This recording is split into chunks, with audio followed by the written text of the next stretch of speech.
Welcome everybody to Martinis with Scott, a show about winning momentum in business and in life. Today we're going to do a quick shot. So in 10 minutes or less, I'm going to try to respond to a viewer's question posted on YouTube, I believe. And we're going to give some quick strategies on how to think about business and stock valuation, some strategies for considering valuation, why stock prices go up and down.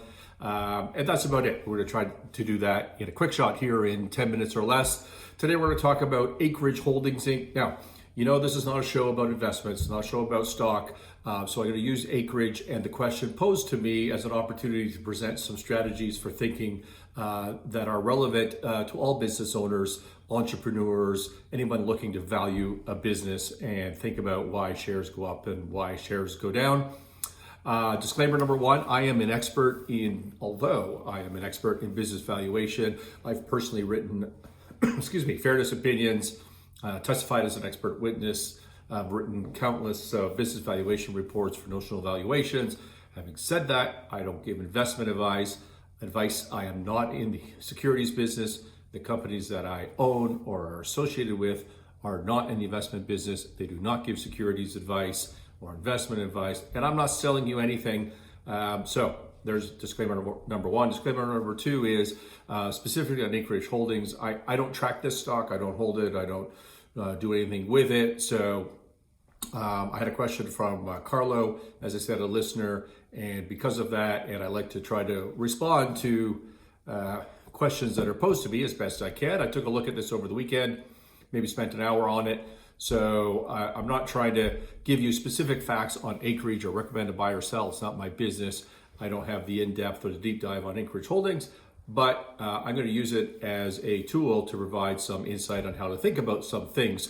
For those of you that don't know this company, Acreage Holdings Inc. is a New York-based vertically integrated cannabis operator. They started in 2014. Their goal was to be a seed to sale presence in all 50 states in the US, and I think currently they're in about 20 states. February 17th, 2020, on the Martinis with Scott channel, I did a show about cannabis companies in trouble, and I touched briefly on Acreage. And the point I was trying to make is that the cost of capital, and specifically the cost of debt capital, the amount that you pay for your financing, is a pretty good indication of risk when you're trying to look at what's going on within a company. And, excuse me again, not the virus, I promise you. Acreage, which although is owned by Canopy, which is one of the largest or the largest cannabis company in the world, had at the time around February 17th resorted to $100 million debt financing, senior secured financing that was significantly in part provided by a related party. Their CEO, as I recall, provided a lot of the cash.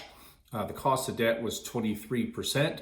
And it appeared to be structured partially, at least, as a death spiral, not really a death spiral of finance, but certainly the debt service, the interest piece of this was being or is being paid in stock, as I recall, and the stock didn't have a floor on the price. So as the price falls out of the market, more and more shares need to be issued, which creates a significant dilution to minority shareholders, sort of what a death spiral financing is all about. So at the time of my show, I pronounced Acreage Holdings to be a troubled company, predicted that the stock would drop and that the financing would cost way more than 23% as a cost of capital. Why? Because you'd be issuing more shares because the price is going to go down.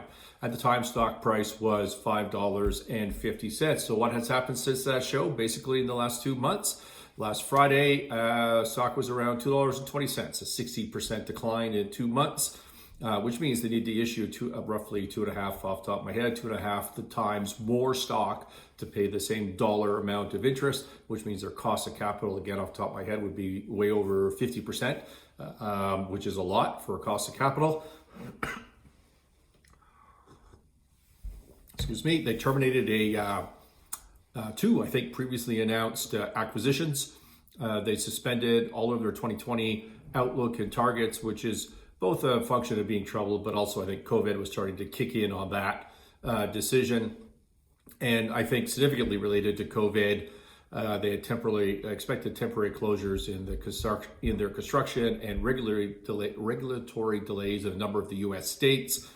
They laid off over 100 employees. Again, I think that was more COVID and bad luck than anything else. Having said that, looks like my predictions from February 17th are looking pretty good, and I'm happy about that. So with that background, Carlo, a listener, wrote in, and here was his investment thesis, and I thought it was interesting enough that we could do a quick shot about it. So, fact, according to Carlo, 2021 revenue is expected to be $300 and $400 million. That is true. From my quick little research on analyst models, some of them are looking at $450 million of revenue in 2021. I'm not sure whether that was CAD or US. I didn't go back and look, so maybe that reconciles exactly to where you're at, Carlo. But maybe they're projecting even a bit more than you suggested. Fact two, they have a very oh, sorry, I missed fact. Anyways, fact two, a $200 million market cap. Yeah, that's true. When I looked yesterday, it was about $225 million. So you're pretty much on there. Fact three, they have 68.5 million shares outstanding. I think you need to go back and check that. I think that's more or less right on a basic basis, but you need to look at the dilutive impact of their balance sheet, which is significant. I think you're going to find your shares on a dilutive basis are more than double what you think they are. Fact, what am I on? 3, 4, something like that. They raised about $150 million at these prices, so there's definite value. No, they raised debt financing, which tells you nothing about the value of your minority shares. And in fact, the way it was structured is highly dilutive to your share position. And now the conclusion was basically that, don't we think that if they come close to $300 million of revenue in 2021, market cap should be well over $1 billion at that time? And my response, the short response, is maybe, but there's zero evidence of that. So let me give you 3 ways to help think about valuation and this particular situation. So number 1, what is value? Remember that value 100% of the time is prospective in nature. It means it's forward looking, and it's the amount of future cash that you can put in your pocket when today, okay, so it's at a point in time, and is discounted for that time and is discounted for the risk, okay? So future cash discounted for risk, discounted for time to today. That's what value is. And the proper model for that is a discounted cash flow model. Every other valuation methodology, a multiple of this, a multiple of that, is a shortcut to a DCF model, a discounted cash flow model. Historical revenue is not a metric for valuation. You know, the analysts are projecting $448 million that I saw in revenue in 2021, but they're still projecting a net loss. You know, the value in 2021 depends entirely on the projections that you would look at in 2021 to make that valuation distinction. So what's the cash flow projection for 22, 23, 24, 25? That's what drives the value, not the historical revenue that already happened in 2021. So it's a bad thinking, it's a technical flaw on your part to look at historical revenue in the future, projected historical revenue, to come up with a market cap at that time. So why do you think Acreage is going to be a good bet? Let's talk about it. Cash flow, time, risk. That's what drives valuation. Do you have any cash flow insight different from the market? No. In this instance, you don't, right? Your judgment is the same. Time is today, like what's the value of the stock today? That's what you ought to be focusing on. So the only thing left is risk, right? So if you think it's a good bet today, I want you to remember or think about the fact that the reason you think it's a good bet is because you're assessing the risk differently than the market. Now, that may be a good thing to do, but that's what you're doing. By the way, if that's what you're doing, analysts agree with you. Analysts are looking at this thing as the recent report in April that I saw was a $12. They're using a really low discount rate, which means they're putting a really low risk on this, certainly from my view. So that's how valuation works. Think about cash, time, risk. The second point I wanted to raise is Scott's theory of why now, and this is about momentum. What's going to change it right now? Target price from the analysts in December 2018, $35. August 2019, $30. November 2019, $20. February 2020, $15. April 2020, $12. What's going to break that trend? If you're going to break against it, if you're going to bet against that negative trend, you need a reason why now. Why is it going to change when you buy the stock? Okay, that's the momentum is the most important thing, I believe, in business and life. This entire show is premised on that. It's maybe everything, and it doesn't change by itself. Why now? Ask yourself that question. Third point, supply and demand.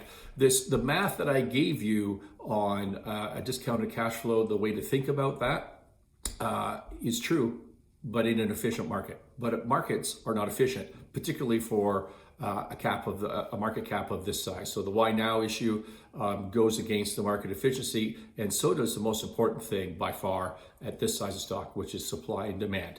We all think that markets are efficient and fundamentals are going to rule the day, but that's simply not true. So what drives demand for the stock or creates supply or limits supply, which is going to bring prices up? Obviously, here's some ideas. Fundamentals.